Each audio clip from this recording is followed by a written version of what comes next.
What's going on, guys? Welcome back into the channel. Today we're going to be doing a quick video detailing everything you need to know about salary arbitration in MLB The Show. Specifically, we're on MLB The Show 21 today, so let's go ahead and jump into the details. They actually do a pretty good job within the game this year of detailing pretty much everything you need to know in terms of arbitration, but I'm going to go ahead and spell it out for you so you guys know every single thing that you need to know in terms of arbitration. The first thing that you need to know is that players with arbitration eligible contracts, you don't have to negotiate a contract with them during the regular season. You can wait till the off season and do their arbitration process. One thing that I think trips up a lot of people is they see players that are arbitration eligible, but then they'll re-sign them to a contract or something like that, or whatever during spring training or regular season at the various different points where you can sign a guy, and then that overrides their ability to be arbitrated with. That overrides those arbitration years. So you have to know that if you want to go into arbitration with a player, you have to wait to re-sign that player till the off season. And generally speaking, you're going to want to try to avoid offering them any contract that you think is over the amount they're worth, because otherwise they could accept a regular contract offer and eliminate some of those arbitration years.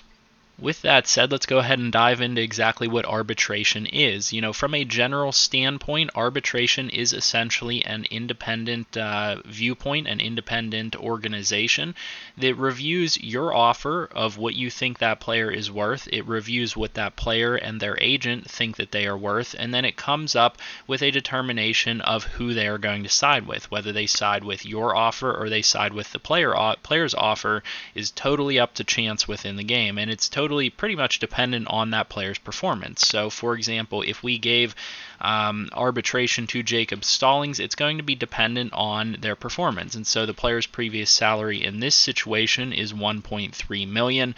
No matter what I go to offer him, that is going to count as my offer in arbitration for him, and that is going to get compared against what they believe that player is worth. And so that can essentially be the decision point. Is that player worth the $1.5 million that I'm offering him, or are they worth more based on their performance? Did they perform better than that, etc., etc. There's a decision point made there within the game, within that independent viewpoint of, what is that player actually worth? Do you have to pay them more, or are you going to get to pay them the low amount that you probably think that they're worth? Now, a couple of details about when this arbitration process takes place. So you guys can see here on the action phase of clicking on the players for arbitration in the offseason, it says the Pirates have not yet offered arbitration to Jacob Stallings. You may continue to negotiate with him, but if he remains unsigned, you must offer arbitration by November 23rd, or he will become a free agent. So essentially speaking, what this is saying is this is much like every other free agent out there. You have to essentially make an offer to this player. However, your offer to this player can be an arbitration offer. As long as you make the minimum arbitration offer, as long as you just go in, click offer arbitration, and put in the lowest amount possible, that player will not become a free agent. He will at least have to go through the arbitration process, and then an amount will be decided upon, and that player will be on your team next year for the amount that is determined that player's value is worth.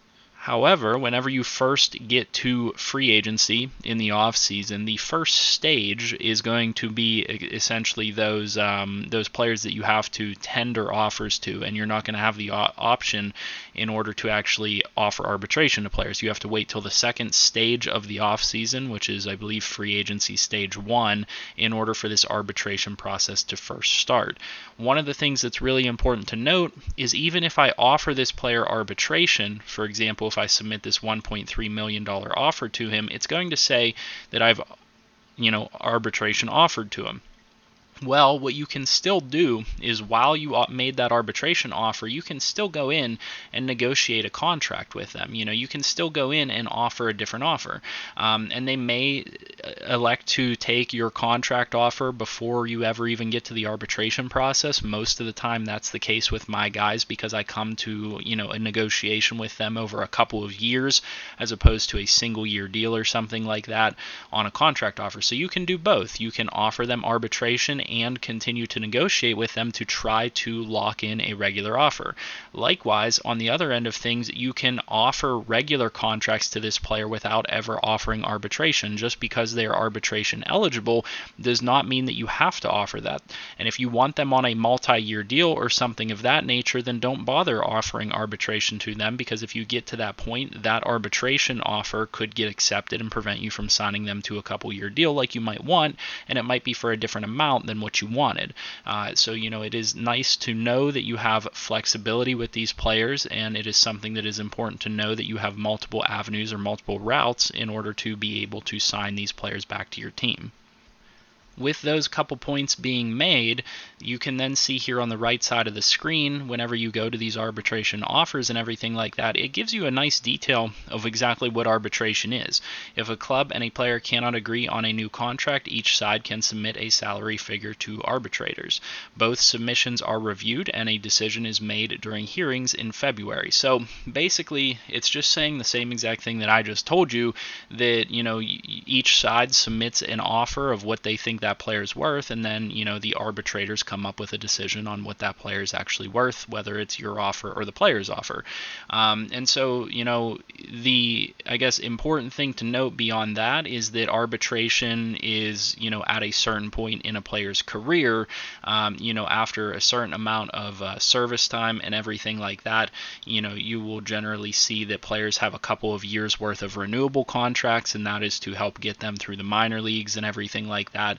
And then after 2 or 3 years, I believe it is, then they start to get into 2 years or so of arbitration eligibility, and that is kind of when the player is expected to be close to the MLB level, at the MLB level. And a lot of times, like the Pittsburgh Pirates with Garrett Cole, for example, they want to get him back on a cheaper deal, whereas that player wants to get paid what he thinks he's worth. And so these arbitration hearings can become a little bit of a conflict. They can become a little bit contentious or something like that.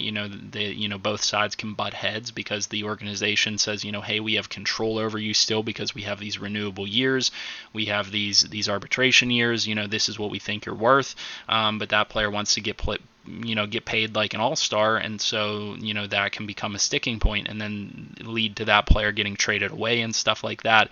That type of same thing can play out here within your franchise mode. If you don't want to re-sign a guy to a big contract, he wants a lot of money, you offer that arbitration. If that player signs that arbitration contract, or the arbiter decides to side with you, and that money is seen as a low offer for that player, then that can drop their morale and make them want to get traded to another team and stuff like that. So that's important to note as well.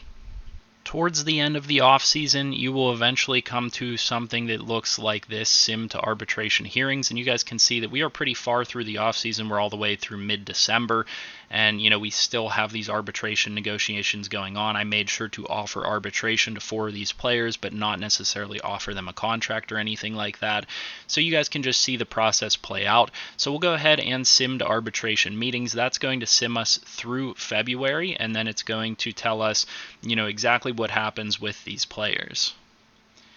Once you get to this stage of the off season, you will sim through these days, and it will start popping up with notifications such as this. Today was the arbitration hearing for Adam Frazier. The arbitration panel sided with the Pirates organization. His salary for the 2022 season will be that $4 million. Let's go ahead and sim through a couple more. So this one, the arbitration panel sided with Kyle Crick. His salary for 2022 will be $1.653230. So that was higher than the offer that we gave them. And so that's pretty much all there is to the arbitration process. There's really not a whole lot of complication to it. A lot of times I don't even go into arbitration with players. Sometimes I just offer it to them if I want to have them stick around and want to let the negotiation process play out a little bit further, if I can try to get them on a cheaper deal or something like that. But MLB teams are very heavy into using arbitration years and renewable contracts and all that type of stuff because it helps them keep players around for cheaper. It helps them spread their money to other areas. So you guys should at least be aware of the arbitration process, how to utilize it, how you can work it to your advantage and how it can be a disadvantage.